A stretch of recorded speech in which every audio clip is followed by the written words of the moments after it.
Assalamualaikum warahmatullahi wabarakatuh. Kami dari kelompok 5 akan mempresentasikan tentang laba bersaham yang beranggotakan yaitu teman saya Novi Mary Astuti dengan NIM 2002106003 dan Andin Nugrani Tias dengan NIM 20. Dan saya sendiri juga Ramadan Fakultana dengan NIM 2002106019.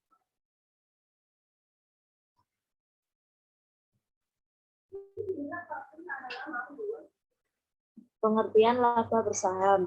Laba bersaham atau LPS adalah data yang banyak digunakan sebagai alat analisis keuangan. LPS dengan ringkas menyajikan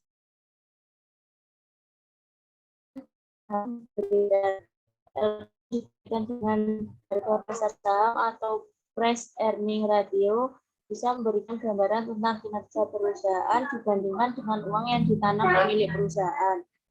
Luas penggunaan LPS mengharuskan penerapan keseragaman teknik penghitung LPS secara konsisten dan sederhana. Hal ini tidak mudah karena terdapat berbagai cara untuk menentukan dihitung, yaitu 1. Jumlah laba dalam satu periode dan jumlah saham biasa yang beredar selama periode bersangkutan. Jumlah laba sangat dipengaruhi oleh metode akuntansi yang diterapkan oleh perusahaan, sedangkan jumlah saham bisa beredar dipengaruhi oleh penambahan atau pengurangan saham dalam satu periode yang memiliki saham biasa atau potensial common share seperti opsi dan kontrak perolehan saham biasa lain.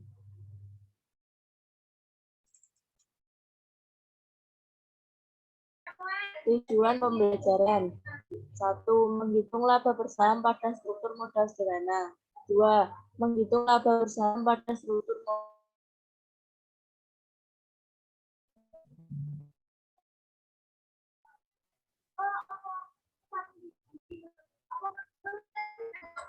modal perusahaan secara sederhana jika hanya dalam saham biasa yang berpotensi LPS saham biasa. Kompleks termasuk sekuritas yang dapat menimbulkan penggunaan terhadap LPS saham biasa.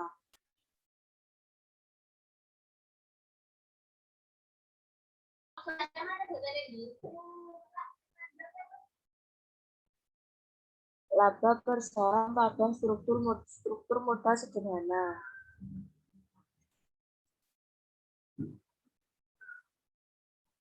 LPS pada struktur modal sederhana. Laba bersaham dasar dihitung dengan membagi laba atau rugi bersih yang tersedia bagi pemegang saham biasa. Rata-rata timbang saham yang berbeda dalam satu periode.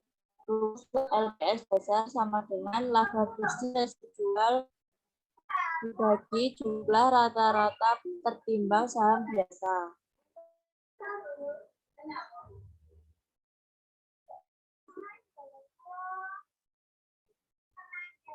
Laba bersih residual sama dengan laba bersih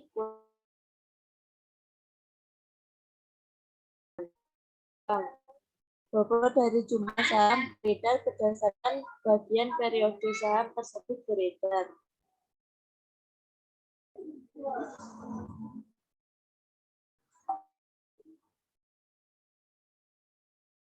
Selanjutnya diteruskan oleh Mbak Andin. Selanjutnya contoh soal. Pada tahun berjalannya 675 juta dan saham preferen 100, laba residual 570, keuntungan tahun berjalan yang dihentikan 500 juta, sehingga laba yang tersedia untuk pemegang sahamnya 862.500.000. Informasi saham biasa yang beredar. 1 Januari saldo awal berjumlah 300.000. Pada tanggal 1 Mei menerbitkan saham 10.000. Jumlah saham beredarnya 50.000. Kemudian tambah sehingga menghasilkan 450. Kemudian pada 1 Juli pecah saham menjadi 1 sejumlah 450 sehingga tambah 450 hasilnya 9. Kemudian pada 1 Oktober menarik saham sebesar 200.000. 31 Desember saldo akhirnya 700.000. Kemudian pada tanggal 1 sampai 1 Mei saham beredarnya sebesar 300. Faktor pembobotnya 4/20 tertimbang 100.000. Pada tanggal 1 Mei saham beredarnya 410. Faktor pembobotnya 2/12 sehingga jumlah rata-rata tertimbangnya 75.000. Pada tanggal 1 sampai 1 Oktober saham beredarnya 900.000. 3/12 sehingga jumlah rata-rata tertimbangnya 225.000. Pada tanggal 1 Oktober sampai Desember saham beredarnya 700.000, faktor pembobot 12 sehingga jumlah rata-rata tertimbangnya 107.000. Jadi jumlah rata-rata tertimbang saham 575.000. Kemudian perhitungan dasar pada PTA, keterangannya laba tahun berjalan sebesar 175 juta. Kemudian saham preferen 100 juta. Residual 575 juta. Jumlah rata-rata tertimbangnya 575. EPS-nya 1.000. Keuntungan tahun berjalan sebesar 280 juta. Sedangkan jumlah rata-rata tertimbangnya 5.000 sehingga EPS-nya 500. Jadi laba yang tersedia untuk pemegang saham sebesar 862.500, jumlahnya 575.000, EPS 1.500. Struktur modal kompleks. Sekuritas yang dikonversi dengan asumsi. Yang pertama, dikonversi pada saat penerbitan sekuritas. Yang kedua, eliminasi setelah pajak. Dengan demikian, konversi akan menyebabkan peningkatan bilangan penyebut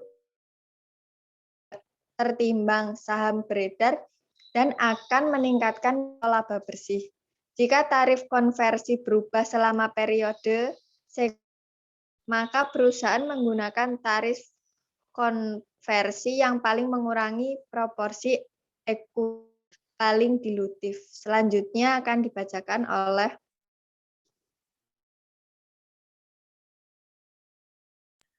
Baik, selanjutnya ada contoh soal. Tahun 2013, PT ABC memiliki laba bersih sebesar 50 juta dengan rata-rata tertimbang jumlah saham beredar 1 juta lembar. Perusahaan juga memiliki 2 obligasi, yaitu obligasi A dan B, yang dapat dikonversi beredar. Obligasi A berjumlah 200 lembar dengan total nilai 60 juta dan memiliki bunga 8%. Obligasi diterbitkan pada awal tahun dan dapat dikonversi menjadi 200.000 lembar saham. Obligasi B berjumlah 100 lembar dengan total nilai 40 juta dan memiliki bunga 7%. Obligasi diterbitkan pada 1 September dan dapat dikonversi menjadi 90.000 lembar saham. Beban bunga pada tahun 2013 yang dapat diatribusikan ke komponen liabilitas obligasi A sebesar 5 juta dan obligasi B sebesar 3 juta. Tarif pajak efektif adalah 25%. Selanjutnya menghitung penyesuaian. Penyesuaian laba bersih. Laba bersih senilai 50 juta. Penyesuaian beban bunga setelah pajak, yaitu ada obligasi A sebesar 5 juta dikali 1 dikurangi 25%, menghasilkan 3.750.000. Obligasi B, 3 juta dikali 4/12 dikali 1 dikurangi 25% dengan hasil 750.000. Sehingga penyesuaian laba bersih yaitu 54.500.000. Kemudian menghitung penyesuaian rata-rata tertimbang saham beredar. Rata-rata tertimbang saham beredar sebesar 1 juta. Saham yang diasumsikan akan diterbitkan obligasi A atau awal tahun sebesar 200.000.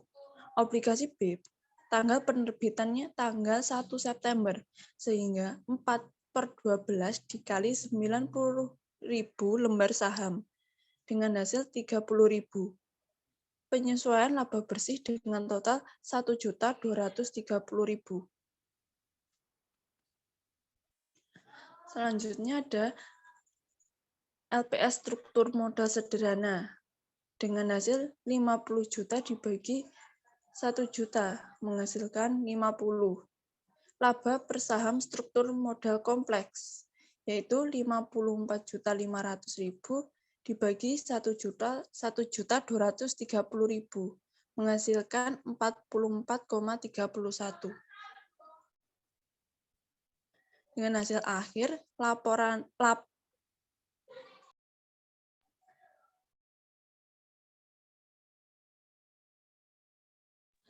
per saham struktur modal sederhana 50, laba per saham struktur modal kompleks 44,31. Dengan diterbitkannya obligasi konversi di PTX menyebabkan LPS PTX dilusi atau turun. Kesimpulannya, setiap perusahaan memiliki struktur modalnya sendiri, bisa dengan struktur modal yang sederhana dan struktur modal yang kompleks. Perusahaan dengan struktur modal yang sederhana, struktur modal yang terdiri dari saham biasa saja atau dapat juga terdiri dari berbagai macam saham, tapi secara potensial tidak memiliki efek dilutif. Untuk perusahaan yang struktur modalnya sederhana, perhitungannya yaitu laba per lembar saham atau EPS dilakukan dengan cara sebagai berikut. EPS sama dengan pendapatan bersih dikurangi dividen saham prioritas dibagi rata-rata tertimbang dari saham beredar. Perusahaan dengan struktur modal kompleks. Struktur modal yang kompleks adalah struktur modal yang terdiri dari berbagai macam surat berharga seperti saham biasa, saham prioritas, surat-surat berharga yang dapat ditukarkan atau convertible seperti convertible preferred stock, convertible bonds, dan option atau warrants. Sekian presentasi dari kelompok kami. Apabila ada salah kata, mohon maaf. Wassalamualaikum warahmatullahi wabarakatuh.